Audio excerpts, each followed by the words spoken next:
Emily and I have been married for 5 years. On my birthday, she was busy publicly announcing her love with her male secretary. The caption read, "No matter how many wrong turns we take, true love will always find its way." I liked and shared the post, and she immediately deleted it. Then, right in front of all our friends and her male secretary, Mario, she scolded me for not being able to take a joke. If it had been before, I would have gone straight to her office and beaten Mario until he couldn't take care of himself. But after being hurt so deeply, I suddenly found I just didn't care anymore. Chapter 01. Yesterday was my birthday. I waited for her all night, but she never came home. In the past, she would bring her friends over to celebrate with me, so I took the day off and cooked a whole table of dishes. By 11:30, she still hadn't returned. She didn't answer my calls or reply to my messages. Later, I saw a post from her male secretary, Mario. On WeChat Moments, they were having a party outside. Looking at the table full of food and the untouched cake, I lost all appetite. Emily didn't come back until the next morning. I was cleaning up the table when she walked in. She seemed to have forgotten it was my birthday yesterday. "These are all made by you?" she asked. "Yeah," I nodded lightly. "Sorry, my friends dragged me out for a party yesterday. I totally forgot." If it had been before, I would have asked how she could forget my birthday, but now, I didn't feel like saying much. While I cleaned, Emily frowned. "Don't bother cooking next time. I'm tired of eating this stuff all the time." Tired of it, or tired of me? "Oh right, Richard, I brought you a gift. I saw it. Just leave it there." Every time we had a fight, Emily would buy me a gift. It was our little relationship rule. Once you accept the gift, you're not allowed to stay mad. Seeing that I didn't open it, she took off my apron and said with a smile, "Birthday boy, go take a rest. I'll make you a bowl of longevity noodles." Then she pushed me into the living room and went into the kitchen. 20 minutes later, I smelled something burning. Emily was still at the dining table, laughing at something on her phone, so I went to turn off the stove myself. I remade the noodles using her recipe. When I brought them out, she had gone to the bathroom. Her phone lit up on the table. "Emmy, I miss you so much. I had such a great time yesterday." "Did you?" Before I could set the bowl down, she shouted, "Who told you to look at my messages?" "I didn't. I just, Emily shoved me aside. The bowl slipped, scalding both my hands red. She glanced at me, snorted, and said she'd take me to the hospital. I wanted to refuse, but my hands hurt too much to drive, so I went along. When I tried to open the passenger door, she stopped me and told me to sit in the back. As soon as I sat down, I saw a sign taped to the passenger seat, "Reserved for baby Mario." Hanging from the rearview mirror was a photo of Emily and Mario hugging. Emily noticed my silence and thought I was sulking about sitting in the back. "I just didn't want you to struggle with the seatbelt. Don't overthink it." I didn't respond. She caught my expression in the mirror, followed my gaze, and her face went pale. That sign was just Mario joking around. Don't take it seriously." "Oh, and the photo frame too."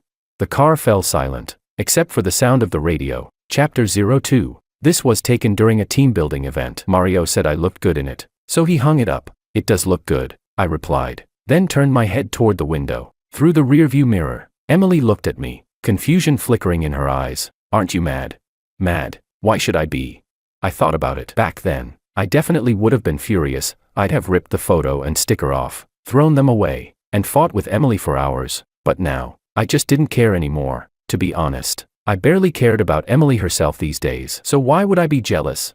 "Can you drive faster? I've got a meeting after the doctor's appointment." Hearing that, she stepped on the gas, and the car shot toward the hospital. We were only 2 intersections away when her phone rang. "I promise, I belong to you, forever." That was Mario's custom ringtone. He was drunk, saying he missed her, that his head hurt, and he just wanted to see her. When the call ended, Emily seemed to forget I was still in the car. At the next light, she turned right, heading straight for Mario's apartment. The car screeched to a stop downstairs. She hurriedly took some medicine from the glove box, glanced at me, and said casually, "I left a contract upstairs. I'll just grab it real quick." Then she locked the car and jogged inside. I waited, and waited. 2 hours passed. My hands were covered in blisters, burning and throbbing, my chest tight with frustration. I felt sick, so I grabbed the emergency window breaker from my keychain. Crack! The glass shattered. The security guard came running at the sound, saw my blistered, swollen hands and me trying to climb out, and panicked. He helped me out and called an ambulance right away. After the doctors treated the burns, I finally got home around 9 at night. Emily wasn't there. She hadn't even called. I was starving, but with both hands wrapped in bandages like some kind of clumsy robot,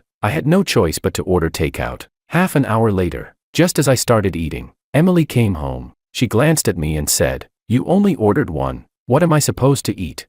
You didn't say you were coming back for dinner." She knew my hands were injured, but before this, even if I didn't eat, I'd always make sure dinner was ready for her. For 5 years, more than 800 days, no matter how late she came home, there was always a hot meal waiting. I'd always be at the table, preparing her favorites. When I stayed silent, she frowned. "Why's the car window broken?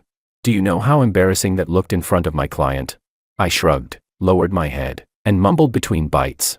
My hands were burning up. "You didn't come down for 2 hours, windows were closed." I could barely breathe. If the guard hadn't called the ambulance, the doctor said I might have needed a skin graft. Emily seemed stunned for a moment, realizing how badly I was hurt. Her eyes finally fell on my bandaged hands as I awkwardly tried to eat. She walked over slowly. "Sorry, Mario wasn't feeling well. I lost track of time. This is a tie I got for you. I remember you bought a gray wool suit. This matches it nicely." My mouth was greasy from the takeout. I looked up, meeting her condescending gaze. Glancing at the gift box, I said politely, "Thanks, but I'm not used to wearing hand-me-downs." Chapter 03. 3 days ago, I saw Mario's WeChat post. He was at a luxury store buying clothes and accessories. In the photo, Emily stood beside him, smiling so tenderly her eyes curved like crescents. "I'm not an idiot. That brand has a promotion right now. Spend over 200,000 yuan, and you get that exact tie as a free gift." Emily probably didn't expect me to know it was a giveaway. She gave an awkward little laugh. "I asked my secretary to bring over your real birthday present. Don't worry, you'll like it. My birthday was 2 days ago." "No need." Seeing I wasn't giving her any face, she snorted coldly, sat down on the couch, and turned on the TV. After dinner, I sat on the sofa reviewing meeting materials on my tablet. Meanwhile, Emily was happily eating takeout and watching anime, giggling from time to time like nothing was wrong. When she noticed my expression darken, she turned around, pretending to check on my injured hands. I instinctively pulled them away, accidentally knocking over a glass of water. Emily sneered, her tone dripping with mockery. "Why are you so petty for a grown man? So I made you wait in the car a little long. Big deal. Do you have to act like a kid about it? Can't you learn to be a little more mature, like Mario?" "I'm not angry," I said flatly, but to her, that probably looked like I was sulking. She rolled her eyes and went on. "Of course you're angry. You're jealous again, aren't you? How old are you? Still competing with a boy like Mario? Why don't you channel that energy into your career instead of your dirty little thoughts?"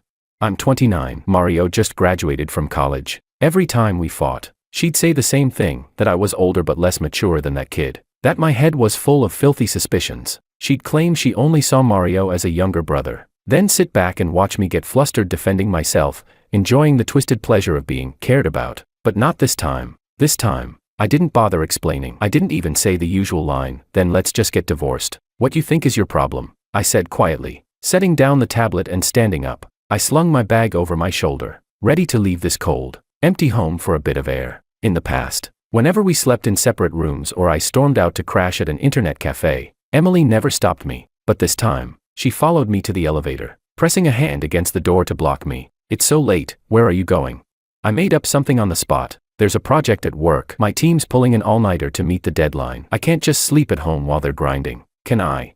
Then I brushed her hand aside, and the elevator doors slid shut. The moment I stepped out of the apartment complex, I called my buddy Samuel. Back when I was with Emily, she never let me hang out with friends. She said they were all bad influences, useless people who'd only drag me down, and I didn't want to upset her. So I always stayed home. Samuel sounded half-shocked when he picked up. Well, if it isn't Richard, what miracle brought you back to life?"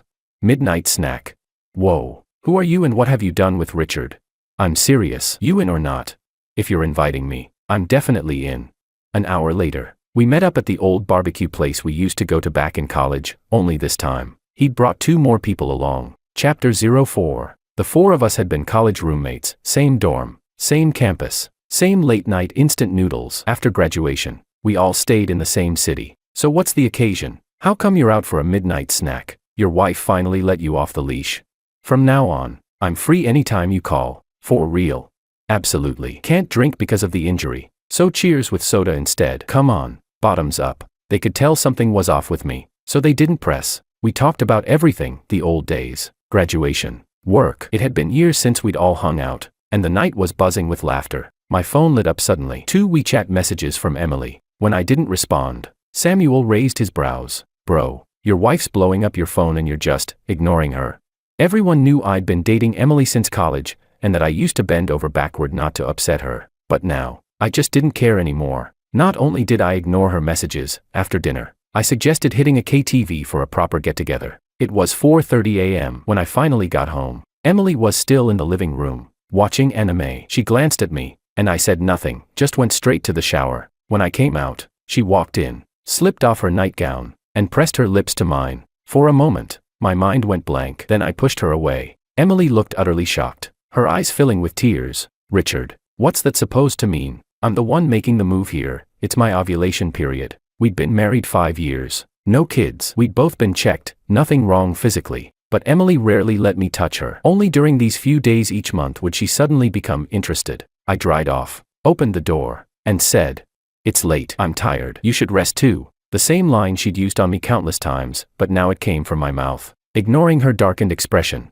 I went straight to the bedroom. A moment later, I heard the door to the guest room slam shut. In the past, whenever she got angry, she'd kick me out to sleep there. This time, she went herself, with no guilt left weighing on me. I slept better than I had in years. When I woke up for work the next morning, I didn't even feel tired. Later that day, I closed a huge deal at the office. My boss grinned at me. "So, what do you want, a promotion or a raise?" "Mr. Moo, I remember you mentioned an overseas project that needed a manager. I'm interested." For the next week, Emily and I slept in separate rooms. We'd each leave early for work, come home late, and head straight to our own bedrooms without exchanging a single word. On the 8th morning, I woke up to find a basket of steaming soup dumplings on the table. That was Emily's peace offering. She knew they were my favorite, her way of extending an olive branch. I didn't eat them. I just left for work. After a long, busy day, I came home to an empty apartment. Emily still wasn't back, and honestly, I didn't mind the quiet. I made myself a bowl of scallion oil noodles, ate while scrolling through WeChat moments. Not long after, I stumbled upon a new wedding video posted by Emily's best friend. "Thank you to all my family and friends for coming to my wedding. Wishing everyone happiness with the one they love." In the video, her friend handed the bridal bouquet to Emily. When the host asked if she had a boyfriend, Emily smiled radiantly and pointed at Mario. "Heh, didn't even bother to wait until the divorce. So eager to show him off, truly can't hold back." Huh. Chapter 5. Give it a like, I thought. Since I've already posted it, at least I'm being polite. Not even 10 minutes later, Emily's call came through. "Richard, don't misunderstand that video," she said hurriedly. "It's Emma's wedding today. I got too busy and forgot to tell you. I just asked Mario to pretend to be my boyfriend for a bit. So." Emily hesitated. "Don't get me wrong." "Get you wrong about what?" "Everyone around you knows your husband is me." "Richard, you really think if you bring Mario, they'll believe he's me?" "You can lie to me if you want," I said calmly, "but don't end up lying to yourself too. It's not like that. Please don't be angry." Her words confused me. Why would I be angry? "You're not angry?" "No." I didn't want to continue this pointless conversation. "I'm eating. Nothing important," I said, and hung up before she could reply. Moments later, she sent a message. "I'll pick you up after work tomorrow. Emma wants to have dinner with us to celebrate her marriage." I didn't reply. After eating, I went straight to bed, without needing to worry about Emily anymore. My evenings were practically my own. My overall state improved a lot. Recently, I'd been doing so well at work that even my boss wanted me to lead an overseas project. But I told him I needed to wait until I got divorced. Emily was waiting downstairs at my company in her Porsche. Instinctively, I opened the front passenger door, only to find Mario sitting there. "Richard, going to dinner together?" His tone was dripping with provocation. "Sorry to interrupt your date," I replied with a faint smile, then opened the back door and got in. Emily frowned slightly at my words. During the drive, she kept glancing at me through the rearview mirror, trying awkwardly to start conversations about my day. I brushed her off with a few vague answers and closed my eyes to rest. When we got out, she tugged at my arm. "Are you very tired?"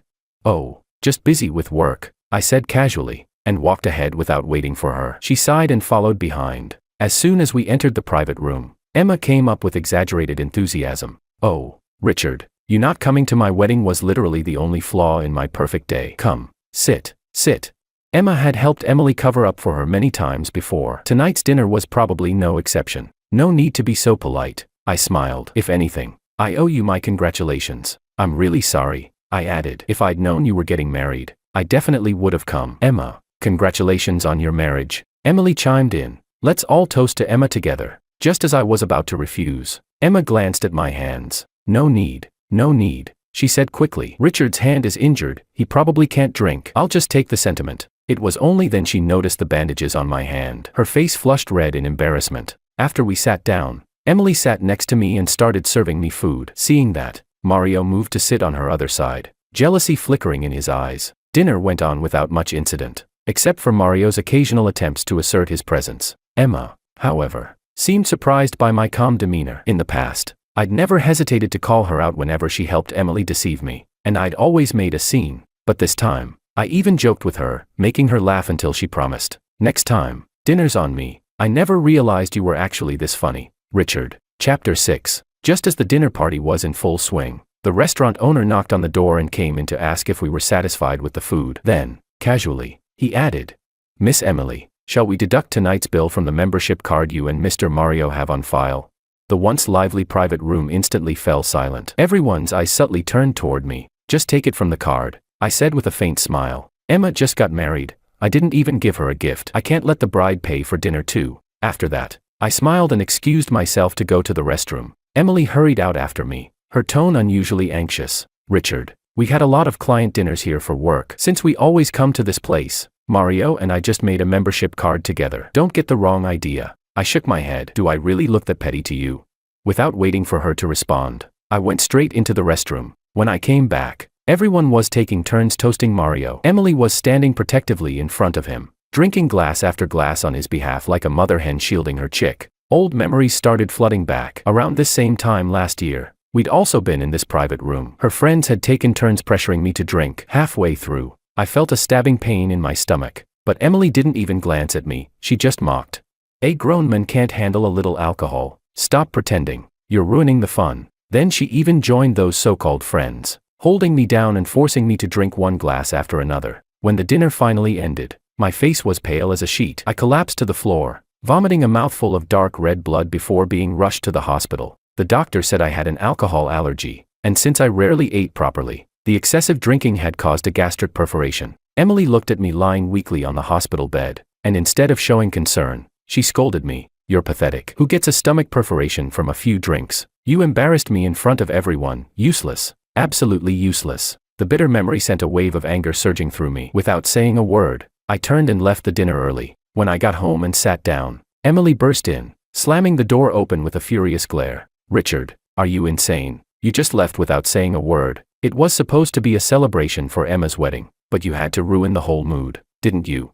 I stayed silent, head lowered. She slammed her keys onto the table with a sharp clack. "If you hate my friends so much, then fine, let's get a divorce." This was the third time Emily had brought up divorce. The first time was when Mario had just become her assistant. I'd seen how close they were and poured a drink over him in anger. She'd said coldly, "If you're really that jealous and insecure, then let's divorce." I broke down crying, promised I'd never do it again, and even wrote a 10,000-word apology before she forgave me. The second time was when I caught Emily and Mario leaving a hotel together. I exploded, shouted at them both, and she immediately suggested divorce again. I knelt before her, sobbing uncontrollably, begging her to forgive me, promising I'd never be jealous of Mario again. And now, this was the third time, but unlike before, I didn't react the way she expected. This time, I agreed. "Fine," I said simply. The air froze. The silence was so sharp you could hear a pin drop. Emily's breath quickened. Her face showed utter disbelief. "Richard, what did you just say?"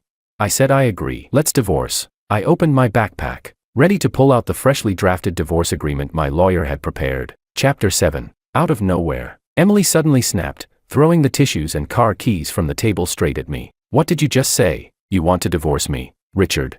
I stared at her in confusion. "You were the one who mentioned divorce. I just agreed to your request." Emily froze for a moment, then suddenly let out a sharp, mocking laugh. "Oh, so you've grown some guts now, trying to play hard to get. Too bad. Richard, I don't fall for that trick." Her tone dripped with contempt, as if she'd seen right through me. Then she grabbed her bag and stormed out of the house. She disappeared for an entire month. No calls, no messages, no trace of her anywhere. I, on the other hand, adjusted surprisingly fast. Life without her felt lighter, freer, almost peaceful, until one night, around dawn, my phone rang. It was Emma. "Richard, Emmy's drunk and crying really hard. Please come to Bar X. I can't handle her by myself." I answered coldly. "Just put her in a cab and take her home. I've already gone to bed. If she's too heavy, call Mario." See how thoughtful I was? I even gave Emily a perfect chance to cozy up to Mario. Maybe I deserved some credit for that. But somehow, the drunken woman still came home. The moment she stepped inside, she exploded, screaming that I had no conscience, then sat down by my bed,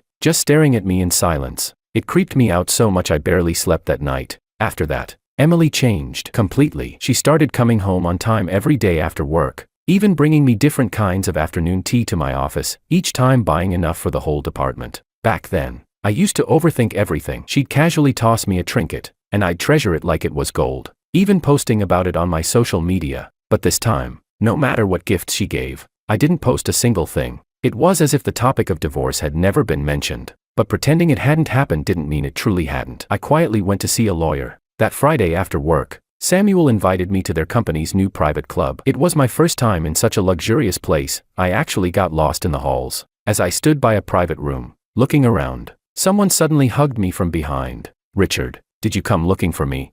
"Emily, how could I possibly run into her here?"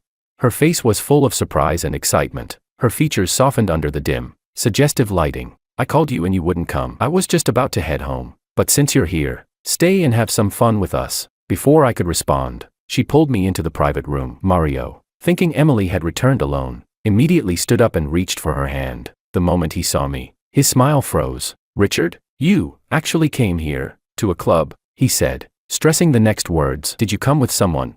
His eyes swept over me, full of veiled mockery. "Emmy told me you were the quiet, stay-at-home type, always cooking dinner and waiting for her every night. But now it seems Richard knows how to have fun too, huh?"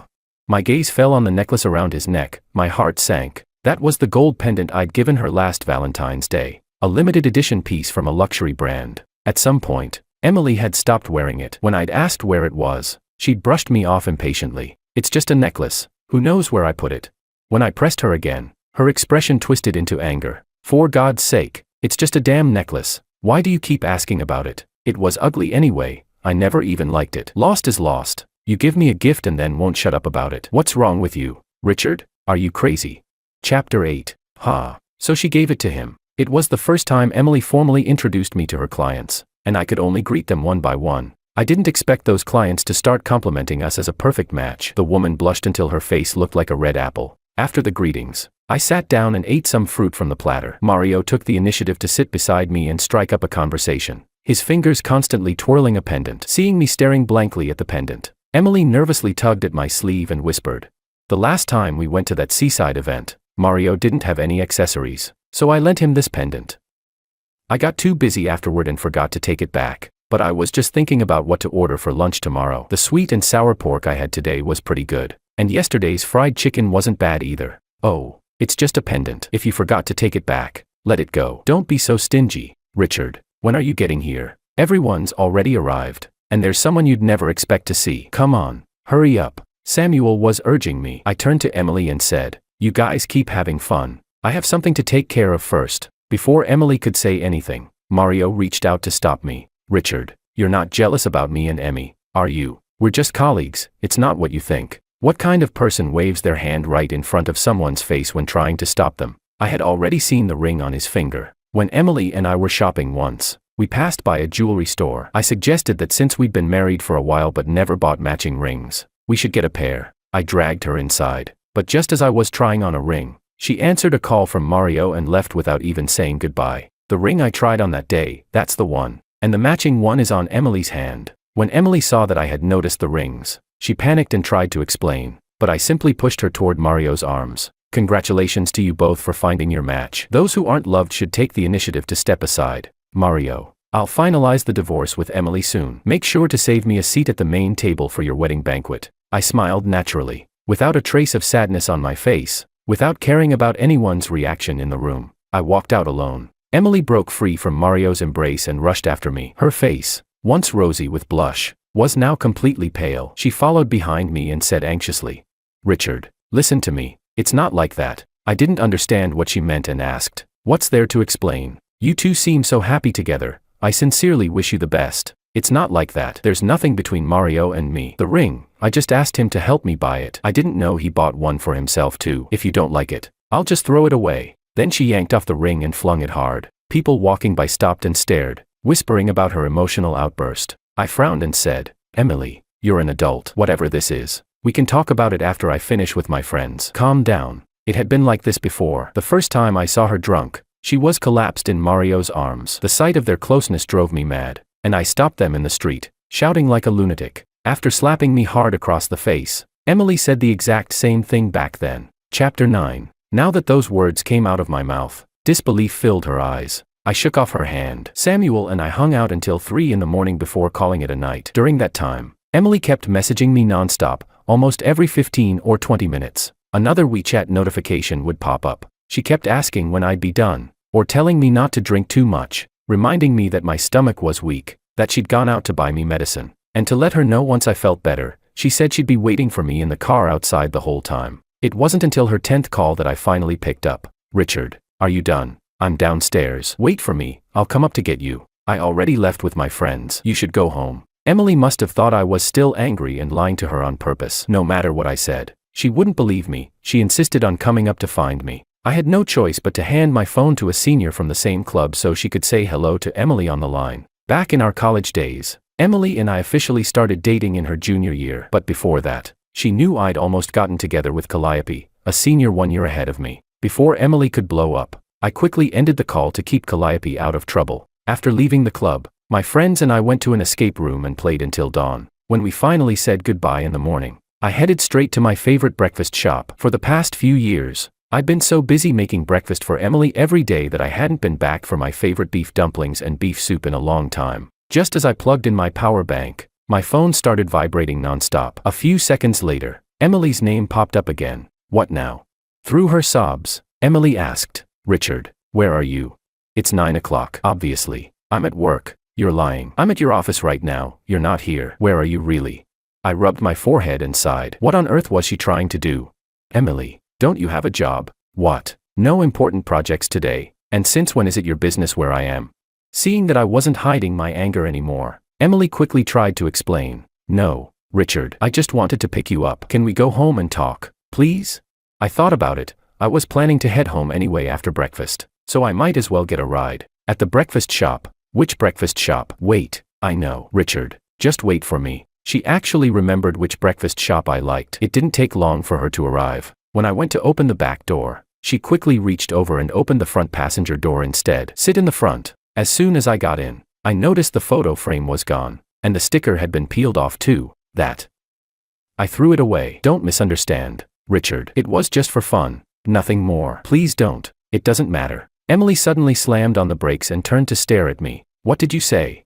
I said, I don't care what's between you and Mario, so you don't have to explain. After a sleepless night, I closed my eyes, not wanting to say another word, and she knew I wasn't lying. When we got home, I was so exhausted that I went straight to bed. I didn't wake up until noon. When I opened the door, I saw Emily had made scallion braised pork ribs and noodles with scallion oil. I called Mom to ask how to make it. Try it and tell me if it's good, she said hopefully. I looked at her expectant face, then at the overcooked, nearly burnt ribs on the plate. Chapter 10. I let out a cold laugh, picked up a rib with my chopsticks, and threw it at her. Under her shocked gaze, I snarled, You call this scallion braised pork ribs? Are you trying to poison me?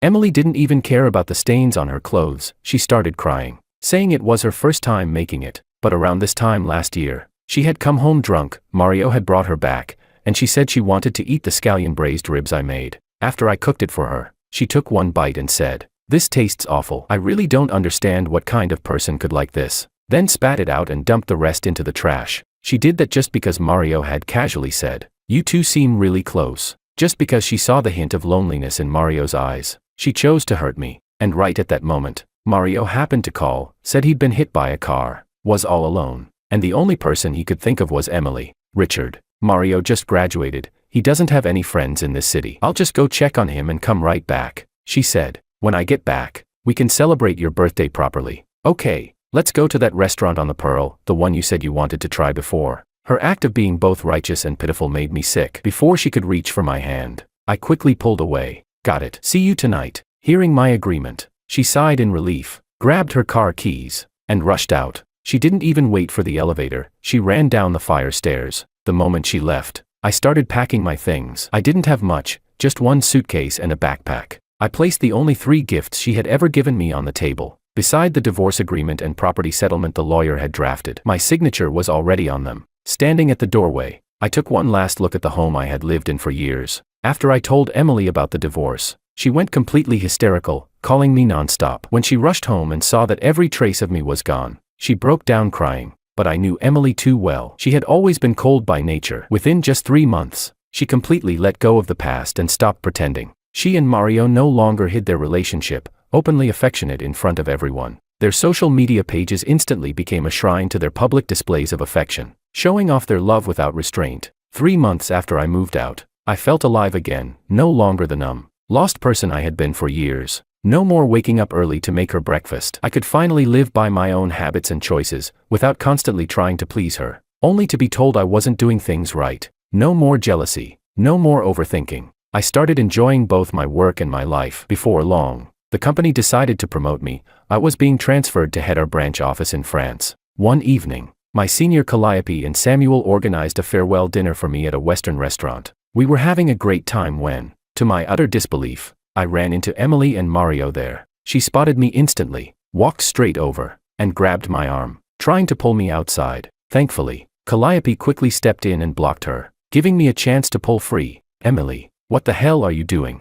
Before she could speak, Mario pointed at me furiously and shouted, Richard, Emmy's been so good to you, and you're here cheating on her with this woman. Don't forget, you two aren't even divorced yet. At those words, Emily exploded like a lit fuse. She snatched up her purse and hurled it straight at Calliope. Chapter 11. You bitch, seducing my husband, don't you have any shame?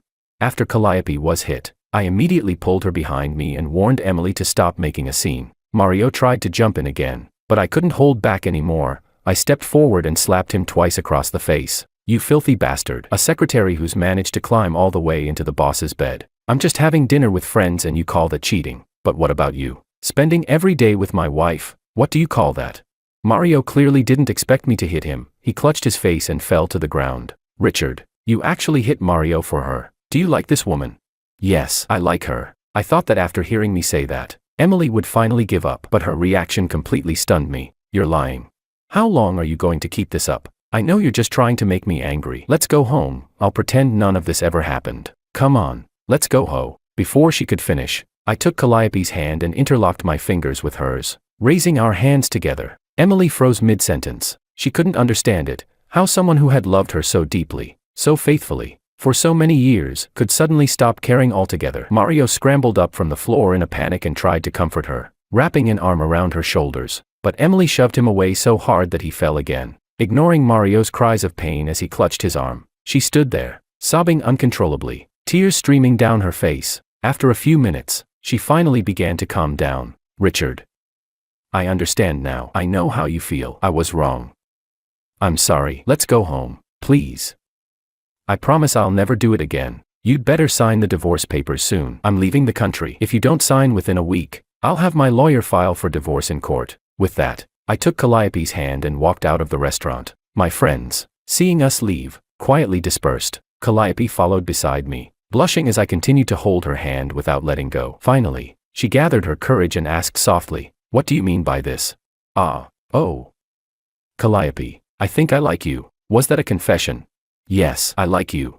A week later, as expected, Emily still hadn't signed the papers. I gave full authority to my lawyer to handle the divorce, then left for France with Calliope. 2 months later, my lawyer informed me that everything had been finalized. I was officially single. After the divorce, Emily fell apart. Mario no longer received her affection. After all, he had only ever been her amusement, though he was the one who took it seriously. Eventually, Emily fired Mario. She believed that if it weren't for him, I would never have left her. After firing him, she even sent someone to rough him up. Meanwhile, Calliope and I built a good life in Paris. The work environment in France was relaxed, and our project was running smoothly. It felt like my life had finally gotten back on track. Everything was moving in the right direction. Then one day, Samuel called. He told me that after being beaten by Emily's people, Mario hadn't left the city. Instead, he spent every day waiting for her downstairs at her office. One rainy day, he hit her with his car. The crash left Emily paralyzed from the waist down. Mario was arrested immediately after. In a cafe in Paris, I got down on one knee. Calliope, will you marry me? I will.